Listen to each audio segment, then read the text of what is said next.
자, 교재 85페이지에 기본 예제 1번. 좀 몸 좀 움직이고서 책을 보지. 안 그러면 금방 또 쓰러질걸. 상태 안 좋으면. 졸릴 때 푹 자는 게 제일 좋은데, 그치?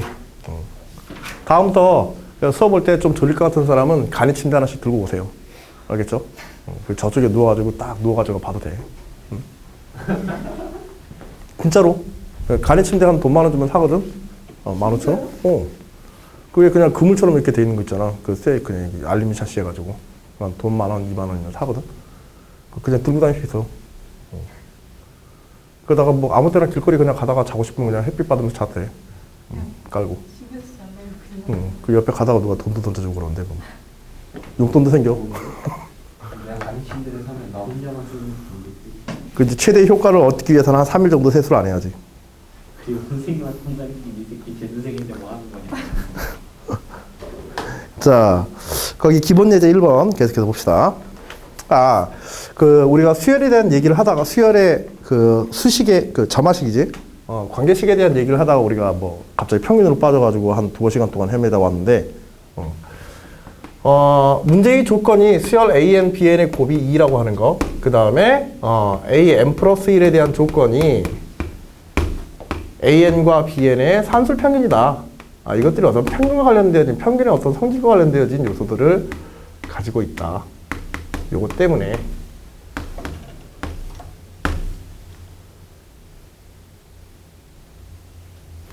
그래서 첫 번째 식은 이제 기하 평균과 관련돼 있고, 두 번째 조건은 산술 평균과 이제 관련된 식이거든. 이 기하 평균과 산술 평균이 가지고 있는 수리적인 어떤 의미 때문에 지금 요 표에 있는 이 점화식에 의한 AN과 BN의 극한이 루트 2로 수렴하게 된다.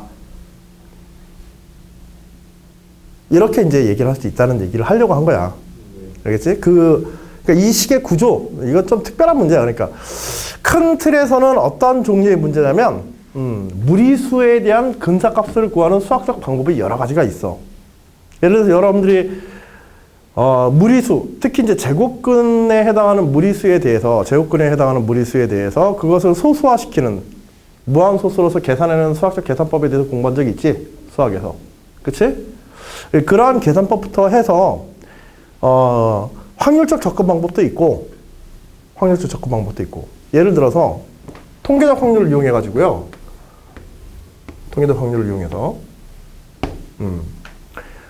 한 변의 길이가 1인 정사각형 내에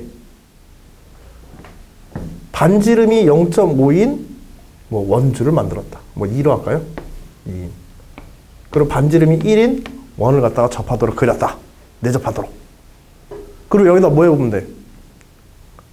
다트 던지기. 눈 감고 다트 던지기. 전체 판에 꽂힌 다트 중에서 한 10,000개 정도 던져가지고, 밥 먹고 던지고 하면서 1박 2일 동안 던져가지고 10,000개를 꽂았다. 10,000개 중에서 이 동그라미 안에 몇 개의 다트가 들어갔는지를 세어보면 확률적으로 뭐에 대한 근사값을 얻을 수가 있어? 파이에 대한 근사값을 얻을 수 있게 되지, 결국은. 어떤 뜻인지 이해하겠지? 이런 식으로 무리수의 근사값은 확률적으로 우리가 알아낼 수도 있어. 응? 물론 이제 통계적 확률의 방법이지. 그치?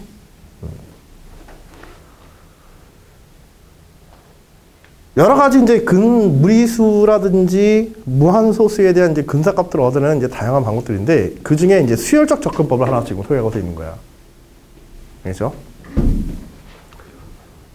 자, 그러면 어떻게 그러면 이 수열적 접근법은 결국은 이 수열과 이 수열이 도대체 어떤 역할을 하는 수열이길래 루트 2로 근접하게 만드는가를 설명하는 거야. 이게 만일 그냥 단순한 함수의 문제였다고 한다면, 함수의 계산 문제였다고 한다면 이건 극한값 구해서 루트 2 된다 이렇게 해버리면 되거든? 근데 이것만 가지고는 극한값을 사실 구할 수는 없어. 어떻게 루트 2로 근사하게 되는지에 대한 수학적인 이론을 설명할 수 있는 거지, 이것의 극한이 루트 2가 된다는 걸 직접 보여줄 수는 없단 말이야, 이 수열만 가지고는. 아까 얘기했던 대입하는 방법 한번 생각해 볼까요? 요걸 가지면은 BN을 AN으로 바꿀 수가 있지. 그러면 AN 플러스 1 이퀄 2의 AN 플러스 BN은 2분의 AN이네. 그치? 2분의 AN. 맞아요. 그래서 양변에 AN을 곱해주게 되면 A의 n 플러스 1 이퀄 2에 AN의 제곱 플러스 2 마이너스 이퀄 제로. A의 극한값이 존재하면 방정식 풀면 되죠. 우리 루트 2를 극한을 가르쳐 주니까. 그 대략적으로 알 수는 있어. A에 여기 AN이 있어야 되는 거야. 그렇지? 그렇지? 왜냐하면 리미트 AN이 존재한다면 리미트 AN은 리미트 A의 n 플러스 1과 같을 테니까. 편법이야 이거는. 알겠지? 이거 정식의 방법이 아닙니다. 왜냐면 극한이 존재하는지에 대해서 검증하지 못했는데 극한이 존재한다라고 가정하고 쓸 수는 없는 거야. 실제로 이것은 극한이 존재하는지 안 하는지가 확인되어지지 않으면 이거 썼다가는 그렇지. 피보나치 수열 같은 게 극한이 존재하지 않잖아. 그래 안 그래? 피보나치 수열 자체는. 근데 피보나치 수열의 점화식에다가 극한이 존재한다는 방정식을 써버리게 되면 이건 분명히 문제가 생겨. 알겠죠? 왜냐면 방정식은 해를 가질 수도 있거든. 봐봐. 지금 이 방법을 써서 일단 해보자. 이렇게 되어지게 되면 이걸 알파 다 갖다 보면 결국 2 알파의 제곱 마이너스 알파의 제곱 마이너스 2 이퀄 제로. 근데 맞나? 알파 루트 나오겠네요. 그래서 알파의 제곱 이퀄 2 해서 알파는 플러스 마이너스 루트 2. 어차피 양수니까 루트 2가 나오겠지. 그래서 여기서는 이제 근사값을 그 극한값이 이제 2가 된다는 걸 이런 식으로 설명할 수가 있어. 이게 전제가 돼 있으면. 근데 이거는 항상 쓸 수 있는 전제가 아니란 말이야. 예를 들어 피보나치 수열 같은 경우에 어떻게 돼 있어요? A의 n 플러스 2 플러스 A의 n 플러스 1 마이너스 그 다음에 마이너스 A의 n 이퀄 제로 이렇게 돼 있잖아. 극한에서 이것들이 다 같다고 전제해봐. 그럼 뭐가 돼?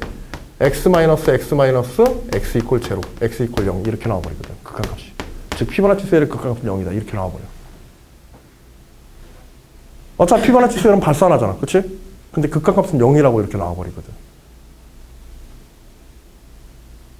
그러니까 이게 검증이 되지 않으면은 이 방식을 쓸 수 없는 거야.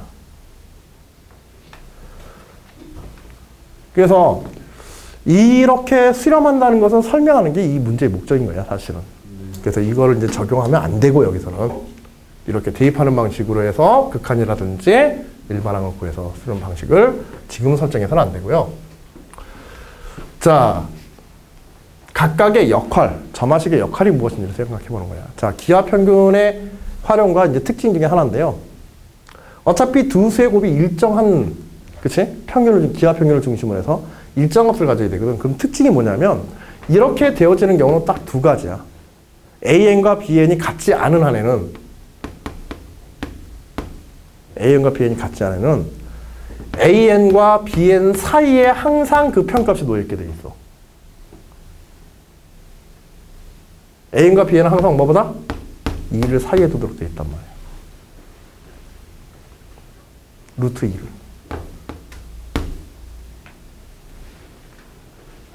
그냥 2 아니에요? 그냥 2. 예.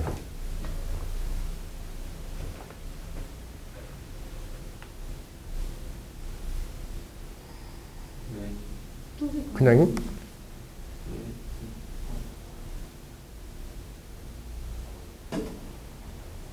루트 2. 루트 2를 사이에 놓도록 돼 있어요. 응? 아마 AN에 대해서 AN 이퀄 BN 루트 2라고 하자. BN분의 2라고 하자. BN이 루트 2라고 합시다. 예를 들어 BN이 루트 2면 AN도 루트 2지. 네. 즉 AN과 BN이 루트 2일 때 AN, BN의 곱은 2야. 알겠어? 응? 근데 BN이 루트 2보다 커지면 AN은 루트 2보다 어떻게 돼야 돼? 작아져야 돼. 아, 2보다 크면은 당연히 얘는 1보다 작다가 나오는 거야. 2보다 작다가 아니라. 그냥 이 식만 가지고 생각하면. 근데 기하 평균을 중심으로 해서, 알겠지? 네. 이때 두 수의 곱이 일정하면 두 수는 기하 평균보다 하나는 크거나 하나는 작고 혹은 그 반대이거나 이 두 가지 경우 중에 한 가지에 반드시 속해야 돼. 기하 평균을 활용한다는 게 요 의미야. 알겠죠? 2가 아니라 루트 2를 중심으로 해서. 알겠지? 두 수의 곱이 일정할 때는 그 기하 평균, 두 수의 기하 평균을 중심으로 해서 대소관계가 항상 둘 중에 하나의 대소관계는 반드시 성립해야 돼. 두 수가 같지 않을 때는. 알겠지? 자, 그 다음에 얘는 항상 점화식상에서 An과 Bn의 2분의 1이 An 플러스 1을 된다고 한다는 얘기는 항상 An 플러스 1은 요 수열, 요 계산, 이 산술평균의 역할은 항상 그 중간값을 킥하도록 해주는 역할을 하는 거야. 즉 An과 Bn이 항상 n이 증가하면 증가할수록 An과 Bn 이거에 의해서 또 Bn이 결정되겠지? 그치? An과 Bn 사이의 폭을 n이 증가하면서 An과 Bn 사이 이 범위죠. 이 범위를 계속 줄여주는 역할을 하게 되는 거야. 자, 처음에 An과 Bn이 루트 1을 사이에다 두고 루트 1을 사이에 두고 이만큼의 간격이 있었다고 하자. 예를 들어. 그러면 An 플러스 1은 이 둘의 산술평균으로서 이 중간에 어딘가에 속하겠지? 이 중간에 어떤 값이 되겠지 이거? An 플러스 1은. 그래 안 그래? 그러면 얘네 둘의 큰 값, 루트 2로부터 먼 쪽, 루트 2로부터 먼 쪽보다는 얘는 어떻게 되겠어? 항상 가까워지게 돼 있단 말이야, 루트 2에. 더. 예를 들어서 여기가 0.7이고 여기가 0.3 정도의 차이가 있다고 하자. 그러면 얘는 어디에 위치하게 돼 있어? 0.5에 위치하게 돼 있지. 평균이니까. 산술평균이니까 An 플러스 1은. 그치? 정확하게 중간에 0.5인치면 이 정도쯤 되겠지? 네. 0.5인치는 0.5, 0.5인치 이렇게 될 테니까 산술평균은. 이해됐어요? 됐니? 진짜? 뭔가 미심쩍은데? 반응이? 이게 안 돼요. 진짜 뭐 하는 건지 모르겠어요. 거봐! 근데 왜 됐다 그래? 0.7은 뭐 하는 거예요? 간격이에요. 간격. 여기에 간격의 비율을 이쪽에서 여기서 여기까지 루트 2 기하평균까지의 간격이 알겠지? 기하평균까지 간격을 얘를 한 0.7 정도로 대략 보자는 거야. 한쪽으로 약간 더 얘는 좀 멀고 얘는 좀 B에는 루트 2에 조금 더 가까운 이런 상황이라고 하자. 현재 상황이. 그럼 그 다음에 AN 플러스 1은 산술평균이잖아. 요거가 요새. 그치? 산술평균이니까 요 중간에 정도 중간에 딱 위치하겠지. 둘의 0.7 영역과 0.3 정도 되는 간격 사이의 중간의 영역이라면 0.5, 0.5로 딱 균등하게 배분됐을 거 아니야. 산술평균이니까. 그 얘기한 거야. 그러면 0.5에 딱 위치하게 되면 최소한 누구보다는 이전에 멀었던 놈보다는 어때? 이전에 멀어졌던 놈보다는 더 가까운 곳에 위치하지, 루트 2에. AN보다는 AN 플러스 1이 루트 2에 더 가깝지? 산술평균을 취함으로 해서.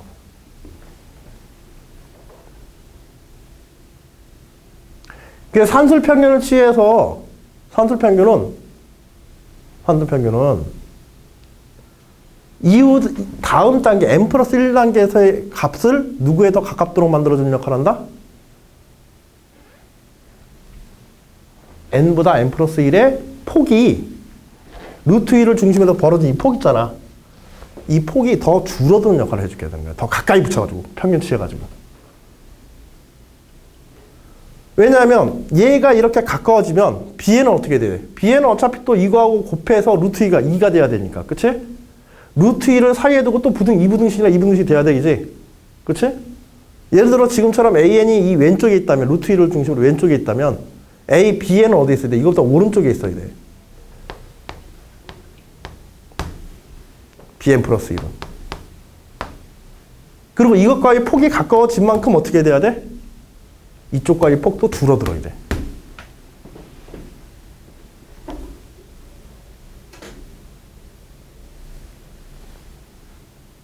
왜냐면 루트 2에 가까워지면 가까워질수록 얘가 루트 2에 가까워지면 가까워질수록 얘도 어떻게 돼야 되기 때문에 루트 2에 가까워져야만 곱해서 2가 만들어질 수 있겠지? 그래, 안 그래? 그래요. 점점점 가까이 붙게 만들어주는 역할을 하는 거예요. 그래서 두 번째 식은 어떤 역할을 한다? 폭을 줄여주는 역할을 하는 거예요. 얘는 항상 AN과 BN이 루트 2를 가운데 두고 놓이도록 해주고, 알겠지?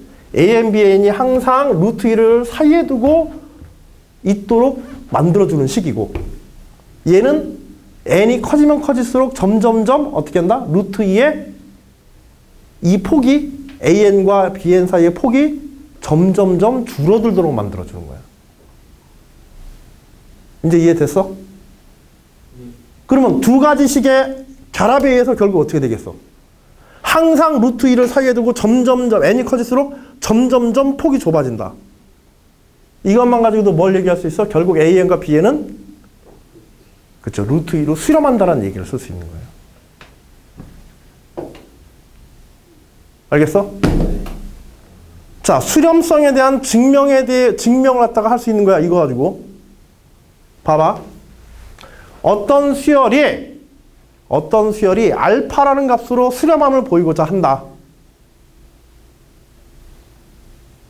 어떤 수열이 알파라는 수열로 수렴하는 걸 보이고 싶으면 그 어떤 수열 AN에 대해서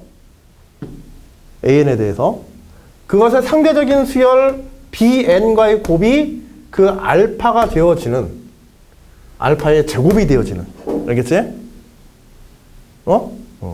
알파의 제곱이 되어지는 식을 하나 만들고 BN을 정의하고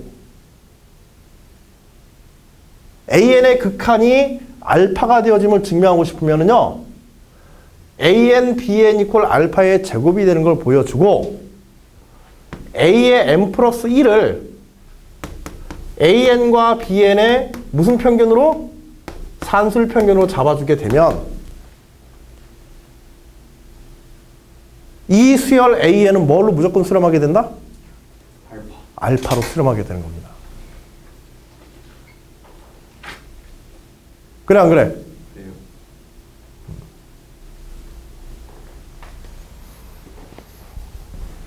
자, 그러면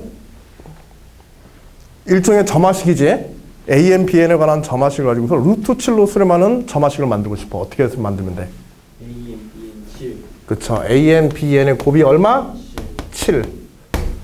AN 플러스 1 이퀄 2분의 AN 플러스 BN. 이것만 써놓으면 AN, BN은 무조건 7로 수렴하는 수열인 거야. 알겠지? 네. 무리수의 근사값에 관한 식입니다. 그냥. 수열적 표현이야. 그냥 하나의 유형인 거야. 이건 그냥 이대로 외워버려도 좋아. 이거 어떻게 정리해요? 이것의 역할을 중심으로 정리를 해놔. AN, BN의 곱은 뭐한다? 루트 2를 중심으로 이런 부등식의 범위를 만들어준다. 말로 써줄까 다? 자, 결국 얘의 역할은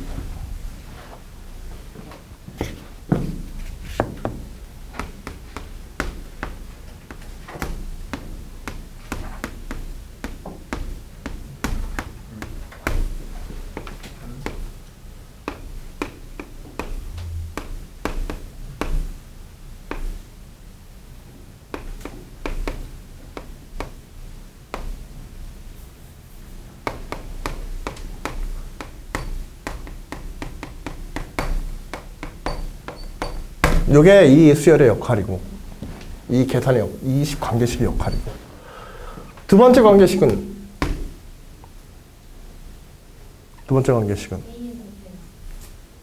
그치.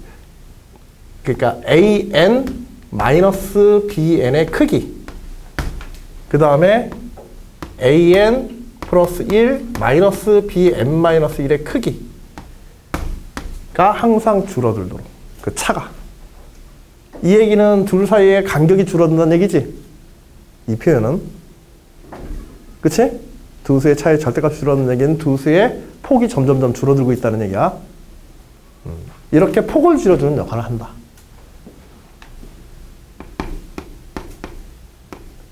뭘 통해서? 산술 평균을 통해서.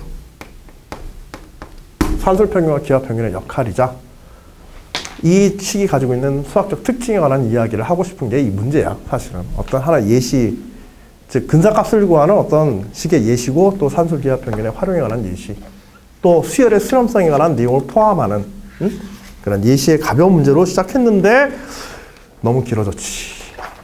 근데 중간에 우리가 점검했던 산술 기하평균에 관한 부분이 워낙 큰 부분이라서 그건 절대 무시하고 지나가야 되는 부분은 아니야. 더군다나 여러분들이 뭐 그 개념에 대해서 지금 정확하게 외우고 아직 정리되지 않았다고 하니까. 알겠지? 응? 자, 됐죠? 자, 이렇게 해서 오늘 여기까지 일단 점검을 하고 다음 시간에 이 수렴성에 대한 부분들은 더